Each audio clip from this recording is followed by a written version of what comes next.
जय गुरु जी। शुक्राना गुरु जी। मैं अपना सत्संग गुरु जी का नाम लेकर शुरू करना चाहूँगी। उनका मंत्र जाप कर कर ओम नमः शिवाय, शिव जी सदा सहाय। ओम नमः शिवाय, गुरु जी सदा सहाय। ओम नमः शिवाय, शिव जी सदा सहाय। ओम नमः शिवाय, गुरु जी सदा सहाय। गुरु जी की सारी प्यारी संगत को मेरा शत शत प्रणाम। गुरु जी की आज्ञा से ही मैं अपना सत्संग शेयर कर रही हूँ। मैंने पहले भी अपना एक सत्संग रिकॉर्ड किया है, लेकिन वो अपलोड नहीं हो पाया। शायद इसमें गुरु जी की कोई मर्जी होगी। जैसे कि गुरु जी कहते हैं कि अपना सत्संग, अपनी जर्नी शुरू से बताओ। तो गुरु जी मेरी ज़िंदगी में कब आए मुझे पता ही नहीं है। गुरु जी बहुत सालों पहले, मेरा बेटा अभी 11 साल का है, छोटा वाला बेटा, उससे भी पहले एक बार मैं अपने हस्बैंड और अपनी ननंद, अपनी डॉटर के साथ बड़े मंदिर गई थी। वो एक्सपीरियंस बहुत ही अच्छा था। वहाँ का जो माहौल था वो मुझे अभी तक याद है। रात का समय था और बहुत अच्छी सुगंध आ रही थी उनके बगीचे से। तब हम उसमें घूम सकते थे। तब मेरा बेटा नहीं था, लेकिन मैंने वहाँ एक प्रेग्नेंट लेडी को देखा था, जो कि मुझे अभी तक याद है। और उसके थोड़ा टाइम बाद ही मेरा बेटा मुझे मिला। मेरा बेटा भी बड़ी मुश्किलों से हुआ है, क्योंकि पहले डॉटर और मेरे बेटे में 8 साल का डिफरेंस है। और शायद गुरुजी की कृपा ही थी जो मुझे मेरा बेटा मिला। उसके बाद मेरी ज़िंदगी में सब सही चल रहा था। मेरी जॉब, मेरे हस्बैंड की जॉब, सब कुछ सही था। घर पे सब माहौल भी ठीक ही था, जैसे सबके घर में होता है, थोड़ा बहुत तो चलता ही रहता है। उसके बाद एक दिन मेरे बेटे को ही किसी ने गुरुजी के स्वरूप, पॉकेट स्वरूप और एक पेन, जिस पे गुरुजी का पेन था, वो दिया। मैं कुछ समझ नहीं पाई बड़े दिन तक। वो ऐसे ही टीवी के नीचे जो अलमीरा बनी हुई है उस पर पड़ा रहा। एक दिन ना जाने मेरे मन में क्या आया और मैंने सोच के उसे एक पेपर कार्डबोर्ड पर चिपका कर और टीवी के ऊपर लगा दिया, जो थोड़ी सी जगह थी। उस दिन हमारे घर में बहुत अजीब सा हुआ। मेरी देवरानी देवर नीचे रहते हैं, उनकी कुछ लड़ाई झगड़े चल रहे थे, जिसके बारे में हमें मालूम नहीं था। लेकिन जैसे ही वो स्वरूप जिस दिन लगाया, रात को बहुत उनका लड़ाई झगड़ा हुआ और बहुत कुछ बुरा हुआ, जो कि शायद मैं आपको अभी बता भी ना पाऊँ। लेकिन उस दिन के बाद जैसे ज़िंदगी में थोड़ा भूचाल सा आ जाता है ना, वैसे हो गया। मेरी देवरानी घर छोड़ के जाना चाहती थी, घर छोड़ के चली भी गई। फिर उनकी तलाक की नौबत आ गई। मेरी सास ससुर ने, उनका तो क्या ही समझना, लेकिन मैं अपनी जॉब छोड़ चुकी थी, VRS ले चुकी थी। मैं घर पर ही रहती थी थोड़े टाइम से। तो उन्होंने जो भी कुछ बुरा होता था हमारे घर में, जैसे देवरानी का, जैसे मेरे ससुर की तबीयत खराब हो गई, उन्होंने वहम कर के सारे इल्ज़ाम मुझ पे लगा देने कि ये कुछ जादू टोना या कुछ ऐसे करती है। वो लगाने के 1-1.5 साल मेरा बहुत मुश्किल से निकला, क्योंकि मैं घर पर रहती थी और एक जो भी वो बोलते थे उसकी आवाज़ हमारे कमरे तक पहुंच ही जाती थी। हालांकि उन्होंने मुझे डायरेक्टली मुंह पे नहीं बोला, लेकिन सबको उन्होंने यही बोलना, और मुझे पता चल गया कि वो ऐसा ही सोचते हैं मेरे बारे में। फिर बहुत मुश्किल से टाइम निकलता रहा, सब सही होता रहा। थोड़ा मेरा मन मजबूत भी हो गया, चलता रहा। फिर थोड़ा टाइम पहले मैंने अपनी जॉब जब VRS लिया था, तो मेरी डॉटर ट्वेल्थ में थी, उसने ट्वेल्थ में नीट का एग्ज़ाम दिया था, लेकिन उसका वो क्लियर नहीं हुआ। मतलब क्लियर हो गया था लेकिन अच्छे कॉलेज में एडमिशन नहीं हुआ। उसने कहा मैं ड्रॉप लेकर 1 साल और पढ़ूंगी, तो नेक्स्ट ईयर फिर मैं करूँगी। तो नेक्स्ट ईयर अभी उसने एग्ज़ाम दिया है। संगत जी, बस वो तब से लेकर अभी तक का टाइम बहुत ही मुश्किल से निकला है कि तब गुरुजी का मैंने कभी ऐसा सोचा नहीं। मैं बस बचपन से शिव जी भगवान को मानती हूँ। कमरे में मेरी कृष्ण जी की फ़ोटो लगी है। कृष्ण जी को याद कर कर के उन्हीं की बातें सुन सुन के अपना टाइम निकाल रही थी। हमने सोचा था हम शिफ्ट हो जाएंगे, घर दूसरा ले लेंगे, मम्मी पापा नीचे चले जाएंगे देवा देवरानी के पास, लेकिन हो नहीं पाया ऐसा कुछ भी।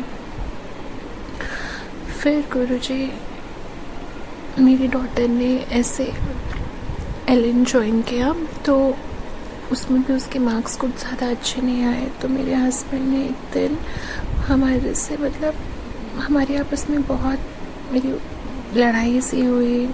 उन्होंने डॉटर को बोला कि अब कोई ट्यूशन नहीं, कोई एलन नहीं, अपने आप पढ़ो।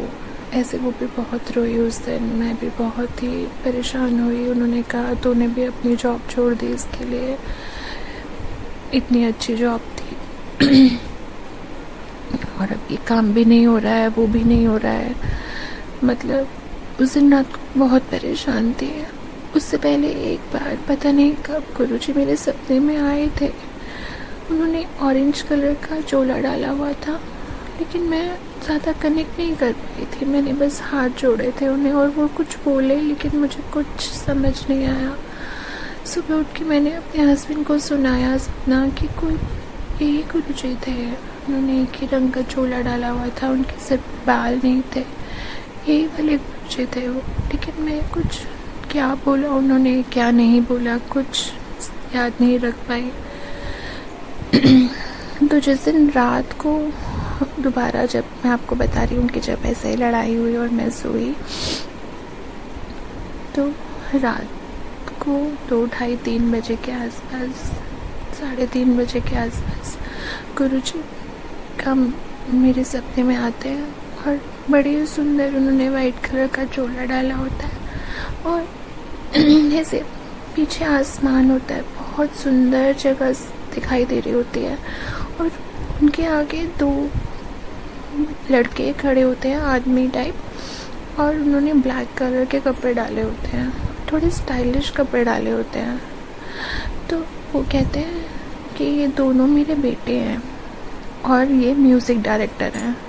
मैं अभी तक इस बात का समझ नहीं पाई। संगत जी, अगर आपको किसी को कुछ समझ आए तो बताना मुझे भी। गुरुजी ने बोला कि देखिए मेरे 2 बेटे हैं और ये दोनों म्यूज़िक डायरेक्टर हैं।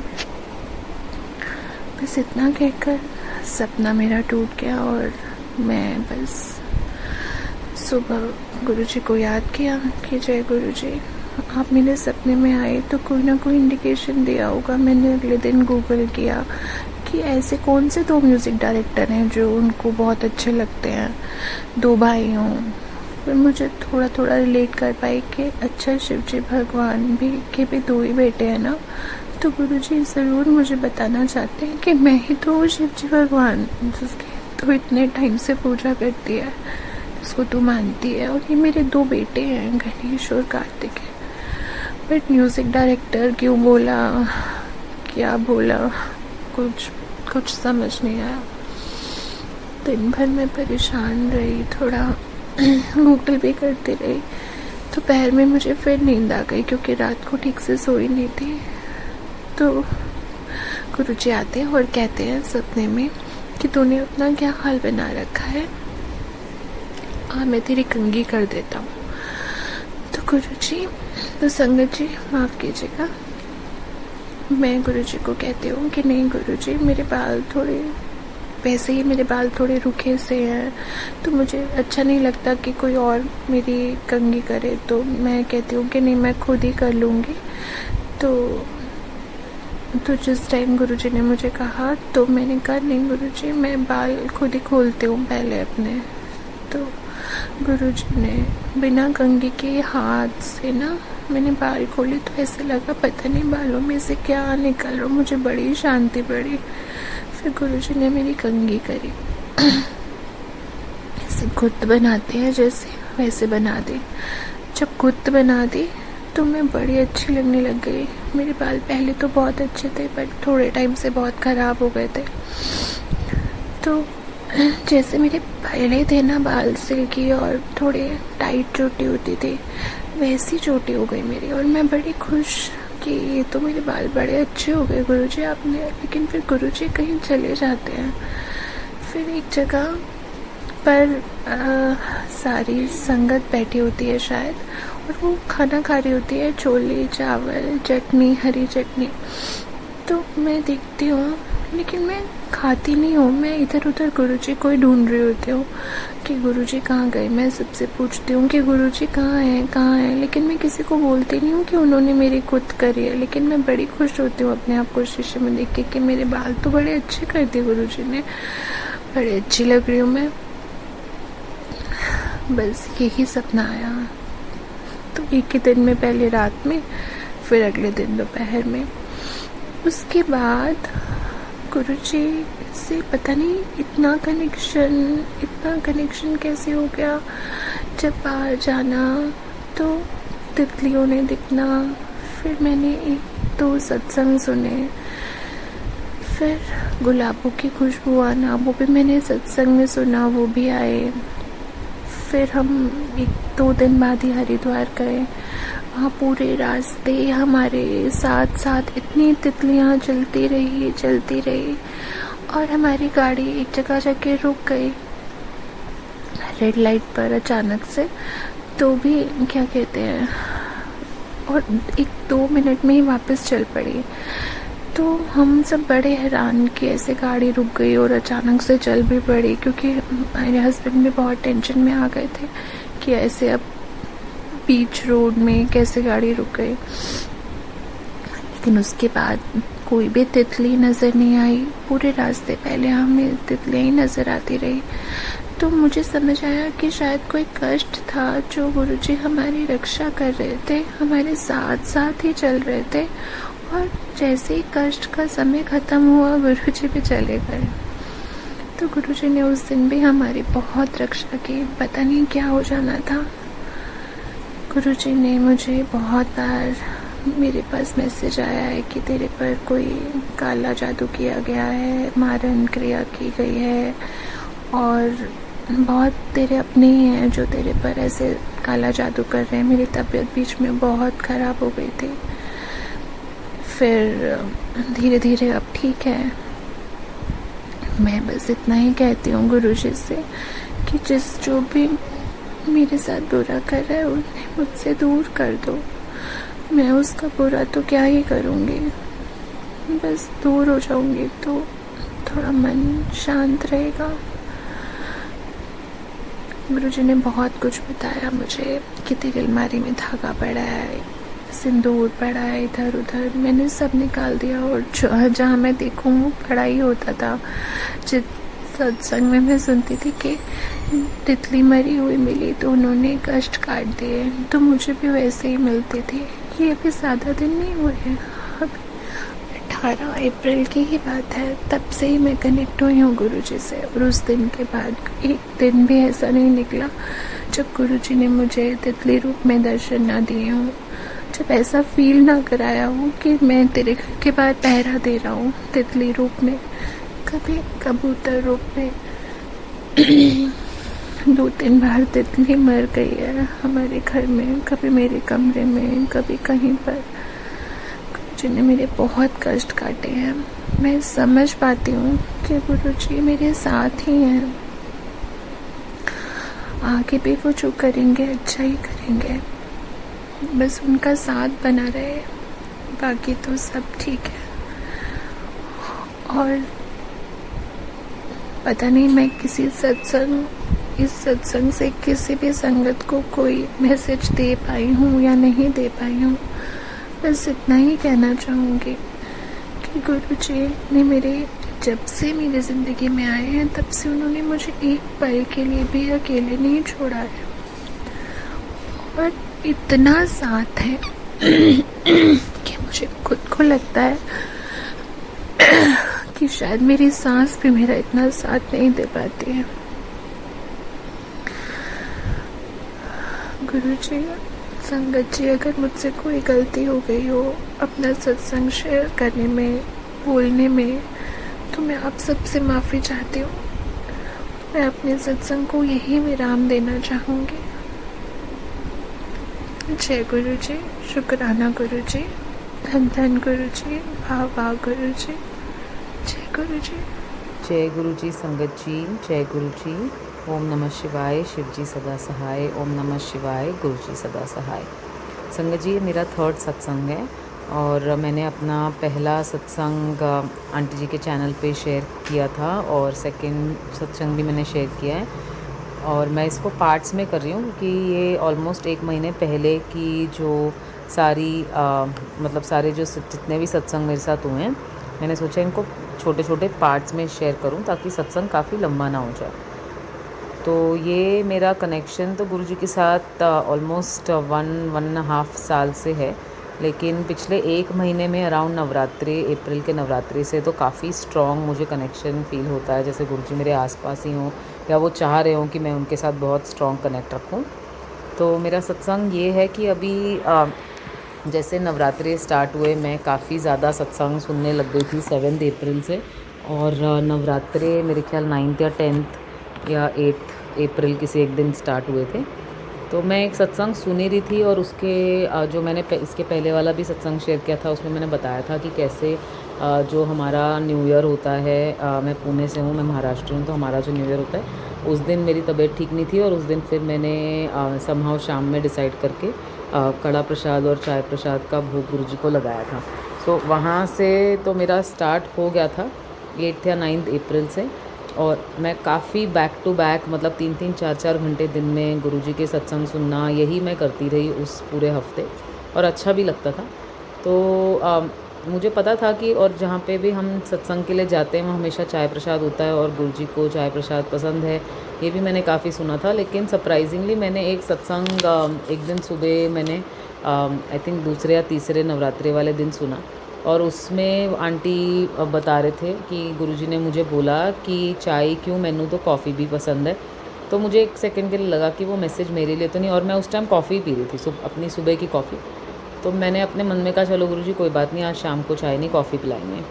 और मैं ज़्यादा घर पे दूध रखती नहीं हूँ कि मैं ज़्यादा मतलब उसको यूज़ नहीं करती हूँ, तो दूध घर में ख़त्म हो गया था। अब इसके पहले वाले दिन की बात क्या है कि मैं एक पहले सत्संग देख रही थी और उसमें मुझे मैसेज आया था कि मैं कल तेरे घर आवाँगा और वाइट चोले में दर्शन दूँगा। अब ये मुझे इसके पहले वाले दिन आ गया था और अगले दिन मुझे ये कॉफ़ी वाला सत्संग आया।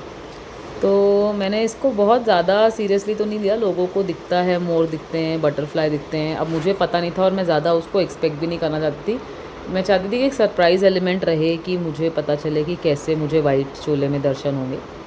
तो बस मैंने फिर अगले दिन मैं लेटी हुई थी सुबह जब मतलब I think before I got out from bed, और जैसे एक छोटा सा मतलब पिजन वगैरह का, जैसे मतलब फेदर पूरा नहीं बोल सकते हो आप, जैसे वो कॉटन बॉल टाइप का होता है वैसे उड़ते उड़ते मेरे पास आया। तो मैंने सिर्फ बोला जय गुरु जी, मुझे लगा कि यही मेरा वाइट चोले का शायद दर्शन है, क्योंकि और कुछ तो मैं एक्सपेक्ट नहीं करती, ना मैं किसी को घर पे आने का एक्सपेक्ट करती, ना मैं कहीं जाने वाली थी उस दिन। तो बस मैंने उसी को बोला और वो आके ना मतलब ऐसे उड़ते उड़ते आया मेरी विंडो से और वो एग्जैक्टली मेरे फेस के पास आके कहीं रुक गया, तो इसलिए मुझे ज़्यादा लगा। फिर उसके बाद मैं फिर उठी, अपना रेगुलर काम करके मैं सत्संग लगा के बैठ गई, और उसमें मैंने वो कॉफ़ी वाला सत्संग भी सुना। तो मैंने सोचा था कि चलो शाम को आज कॉफ़ी का भोग लगाएंगे गुरुजी को, कॉफ़ी प्रसाद बनाऊंगी आज। तो मुझे सडनली रियलाइज़ हुआ कि दूध ख़त्म हो गया। मैंने दूध ऑर्डर कर लिया और मैं दोपहर को ऑलमोस्ट 1:30-2 बजे की बात है, मैंने दूध को गर्म करने के लिए रखा, और जैसे ही मैंने दूध गर्म करने के लिए रखा, एक मेरी ना फ़ोटो फ्रेम एक मतलब एक है मेरे पास एक रैक, उसके ऊपर मैं गुरुजी के स्वरूप को रखती थी और उसके पीछे एक बड़ी सी हमारी एक फ़ैमिली की एक फ़्रेम होती थी, और अब ये सत्संग में एक और सत्संग ये भी है कि इसके जस्ट पहले वाली रात को जब मैं सत्संग सुन रही थी तो जब पहली बार मैंने भोग लगाया था तो मैंने जो rack it's almost like a shoe rack और उसके ऊपर कुछ ड्रॉर्स बने हुए और उसकी डायरेक्शन नॉर्थ साउथ थी। तो मुझे मेरी मम्मी ने भी बोला था कि इसकी ना डायरेक्शन स्वरूप की ठीक नहीं है। मैंने तब भी हिलाया नहीं था स्वरूप और मैंने सोचा अपने मन में और मैंने मम्मी को भी बोला कि यार गुरुजी ना इतने मतलब सुपरस्टिशियस नहीं है तो इट इज़ ओके। लेकिन मुझे पता नहीं क्यों वो मतलब शिव जी की आरती और ये सब करते हुए लगा कि हाँ यार ये ठीक नहीं है, मैंने डायरेक्शन भी गलत है और ये थोड़ा सा शूरैक टाइप से। तो मैंने फिर सोचा कि मैं ना आज के भोग के बाद कल मैं इनकी शायद पोजीशन चेंज कर दूँगी। और आप मानो रात को जब मैं सत्संग देख रही थी तो थंबनेल में था कि तूने मेरे स्वरूप को गलत डायरेक्शन में रखा हुआ है। ये मैं लेट के सुन रही थी, ऑलमोस्ट रात के 12 बजे की बात है। तो मैं झट से उठी और मुझे लगा कि भाई ये तो मेरे लिए ही है। तो मैंने उठ के स्वरूप की जगह चेंज करके उसको अपने लिविंग रूम में खिड़की पे बहुत बड़ा सा प्लेटफॉर्म है वहाँ पे उसको रख दिया। अब मुझे अगले दिन उसमें भी कुछ सत्संग में आया कि तू ये दुनिया की बातें मत मान, मैं अपनी जगह खुद बनाता हूँ। उस टाइम मैंने गुरुजी को कहा कि यार अब मैं आपकी पोजीशन चेंज नहीं कर रही, अब मैं यहीं रख रही हूँ। अब मुझे ना कंफ्यूज हो रहा है कि ये पहले वाला सत्संग का मैसेज मेरे लिए था कि ये वाला है। तो मैंने अब उसको वहीं रखा हुआ है स्वरूप को। तो अच्छा, अब वापस उस दिन वाले पे आते हैं कि दोपहर को फिर मैंने दूध गर्म करने रखा और मैं जो बता रही थी कि जहाँ पहले गुरुजी का स्वरूप होता था उसके पीछे एक बड़ी सी फ्रेम है और काफ़ी दिनों से गुरुजी की स्वरूप वहाँ पे था लेकिन वो कभी गिरा नहीं था वहाँ से। अब जब मैंने दूध गर्म करने के लिए रखा और वहाँ पे तब तो मैंने गुरुजी का स्वरूप वहाँ से हटा दिया था। तो होता क्या है कि एकदम से ना झट से आवाज़ आती है और मेरी जो आंटी हेल्प करने आती हैं घर में साफ़ सफाई के लिए वो मेरे रूम में होती हैं जहाँ पे स्वरूप होता है। तो मुझे और मेरे वहाँ पे काम के लिए रिंग लाइट वगैरह भी रखा हुआ है तो मुझे लगा कि उसने मेरा रिंग लाइट गिरा दिया। तो मैं उठ के देखने चली गई कि क्या हुआ, कुछ टूट तो नहीं गया। तो मैंने देखा कि वो जो फ़ोटो फ्रेम था हमारा फैमिली का जो है वो एकदम से नीचे गिरा हुआ था, उड़ के ही गिरा होगा क्योंकि वो काफ़ी पीछे है और उसके आगे मतलब विंड भी आए ना तो मतलब उसका गिरना वहाँ से मुश्किल है, जितनी दूर जाके वो गिरा हुआ था लेकिन वो टूटा नहीं। तो मैंने उससे पूछा, उसने मुझे कहा कि मैं तो वहाँ थी नहीं, मुझे नहीं पता ये कैसे गिरा। और उसके आगे कुछ प्लास्टिक के ना वो एलईडी वाले कैंडल्स वगैरह भी हैं, उसमें से कुछ भी नहीं गिरा और ये फ़ोटो फ्रेम अपनी जगह से गिर गया। तो आई डोंट नो, अब मैं जब सोचती हूँ तो मुझे ऐसा लगता है कि पता नहीं ये गुरुजी का अंदेशा तो नहीं था कि मैं आ गया हूँ तेरे घर, ऐसा अब मैं सोचती हूँ, कुछ भी हो सकता है। और ये हुआ, मैंने वो फ़ोटो वगैरह उठा के रखा और मैं दूध देखने आ गई क्योंकि उबल तो नहीं गया। अब मैंने वो दूध देखा तो मुझे ना एकदम से थोड़े से गूज़बम्स से आए। उसके अंदर एक डिज़ाइन सी थी दूध के अंदर जो मैंने पहले कभी देखी नहीं थी। और क्योंकि मैं ये सुन चुकी थी कि और मुझे एकदम से स्ट्राइक किया कि मैं तुझे कल दर्शन देने आऊँगा और वाइट चोले में। और तब मैंने ना ये डॉट्स कनेक्ट किए। मैं तो अभी भी गूज़बम्स आ रहे हैं जब मैं आपको बता रही हूँ कि वाइट भी तो दूध भी तो वाइट ही होता है ना। तो मैंने सोचा अच्छा आप ऐसे मुझे दर्शन देने वाले थे गुरुजी। ये मेरा सबसे पहली बार ऐसा, जैसे आप एनकाउंटर बोलते हो ना, मिराक्युलस एनकाउंटर, तो इसलिए मैं 2 मिनट उसको बिलीव नहीं कर पाई। तो मैंने अपनी वो हेल्पर आंटी को बुलाया, मैंने कहा 1 मिनट इधर आओ, क्योंकि मेरे दिमाग में भी आया था कि शायद उसमें ना विंडो की शैडो आ रही होगी। लेकिन फिर मैंने सोचा विंडो की शैडो भी अगर आ रही होगी तो उसका डिज़ाइन तो ऐसा है ही नहीं जैसा डिज़ाइन दूध में बना हुआ है। तो उसने भी देखा और उसने, वो आंटी ने मेरे, और उन्होंने मुझे बोला कि नहीं कुछ गिरा होगा शायद, आप उसको छान लो, चम्मच से हिला के देख लो वगैरह वगैरह। तब तक मुझे पता नहीं क्यों ऐसा लगा कि अब मैं समझ ही गई हूँ कि ये तो गुरुजी का ही कुछ चमत्कार है। मैंने उसको कहा ठीक है तू छोड़ दे, मैं देख लूँगी। मैंने फिर भी मुझे कहती रही कि नहीं नहीं आप हिला के देखो, कुछ तो है कुछ तो है। तो मैंने उसको बोला अच्छा एक काम कर, ये विंडो का तो है नहीं क्योंकि इसकी डिज़ाइन ही अलग है, तो उसको थोड़ा दूर ले जा विंडो से और तू तब देखना। अब मैं इसको थोड़ा सा दूर ले गई जहाँ पे बिल्कुल भी लाइट नहीं थी और उसके अंदर एग्जैक्टली एक ऐसे ना चमकता हुआ ओम टाइप का डिज़ाइन उसके अंदर आया। और मुझे इतना मतलब ऐसे लगा कि वाह, मतलब मैं सिर्फ लोगों का सुन रही थी इतने दिन से कि कुछ हो जाते हैं, दर्शन हो जाते हैं। और फिर मैंने एक्चुअली फ़ोटो भी खींची और मैंने अपनी मम्मी को और अपने फ्रेंड्स को भी भेजी पूछने के लिए कि मुझे ही लग रहा है कि क्या आपको दिखाई दे रहा है। तो सबने मुझे बोला कि नहीं दिख तो रहा है, बहुत क्लियरली दिख रहा है। तो बस मैंने जय गुरुजी, शुक्राना गुरुजी बोला और मैंने सोचा कि चलो मुझे भी गुरुजी ने आज तो ब्लेस कर दिया। तो ये मेरा एक और सत्संग था कि कैसे मुझे गुरुजी ने मिल्क में वाइट चोला बोल के ओम के स्वरूप में दर्शन दिए। तो थैंक यू गुरुजी, जय गुरुजी, शुक्राना गुरुजी, अनंतम अनंतम शुक्राना गुरुजी।